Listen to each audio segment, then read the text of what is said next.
researcher. And I'm Judy, the athlete, and we're here to help you better your best. So today's topic is about plans. And they're a fascinating topic, I think, because we're all taught to plan. Some people love to plan. Some are maybe less likely to put everything in place to the detail of others. But it's okay because it is very important for us to lay something out ahead of time so our system kind of knows where we're going. We got to start with something. The thing is, they don't always work out. Nope. And I think probably addressing that issue is, what do we do when they don't work out? Is it always, the bottom of the barrel? Is it failure? And I think the answer is no. And I mean, you had the experience with the boycott. Well, yeah, and I think a little bit too, I was thinking as you said that, is sometimes the stubborn people like me are just like, this plan's going to work, and you stay down that path of that plan even though it's clearly no longer a good plan. Like, why can't you see that? But like specifically the example you're talking about is, I was training for the Olympics in 1980. I had my whole plan all the way to the Olympic Games, exactly what I was going to do and everything else. And about 5 months before the trials, I had this horrible pain in my finger. Turned out it was a plantar's wart. People didn't know much about archery, went to a doctor. They dug it out, and dug is a really good word. It was pretty much a nasty mess.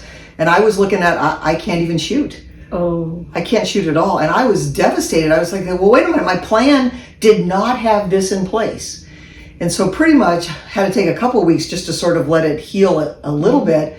And then my coach and I got really creative and figured out a way I could put something in my finger tab so I could shoot without the pain, but it slowed me down. I could not practice as much as I wanted to. But there was two things that came out of that. One is that I found out I could really just grab onto the string with a big, huge grip, and I could shoot a 298, almost a 300. Oh, wow. With a big, huge grip. So it just gave me huge confidence in... And 300 was a lot. 300 was perfect. Yeah.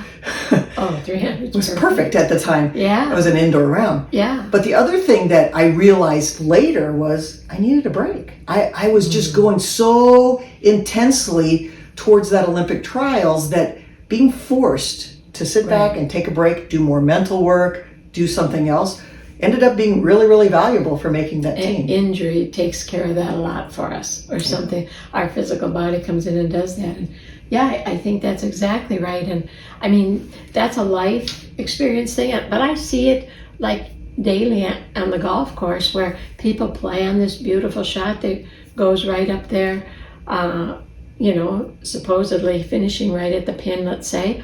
And then out comes a very different looking shot, but it still ends up, I know I give this example a lot, 2 feet from the pin, and they're upset because it didn't go the place they wanted it to go according to their plan.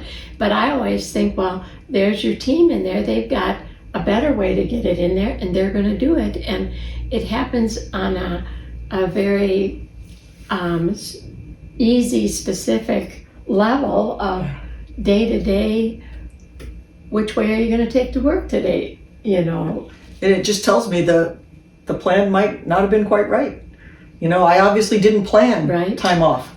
Right. That's right. And it was telling me you didn't plan time off, and it's important. Yeah. And I mean, I think there's other examples you were mentioning. Yeah, there's an example of Michael Phelps, 8 gold medals in, I don't know which Olympics it was, but he was quite the swimmer. And I'm sure in his mind, every part of his swim game was good. All of his strokes, everything else. But he ended up hurting his wrist, and he couldn't train the way that he was going to train. So back to another injury, he couldn't train the way that he wanted to train. So all he could do in the pool was kick.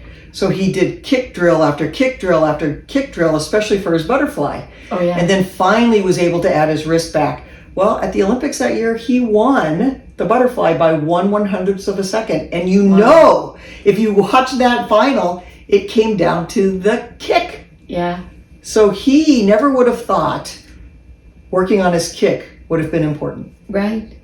So make the plan, but then being open to what comes is absolutely critical.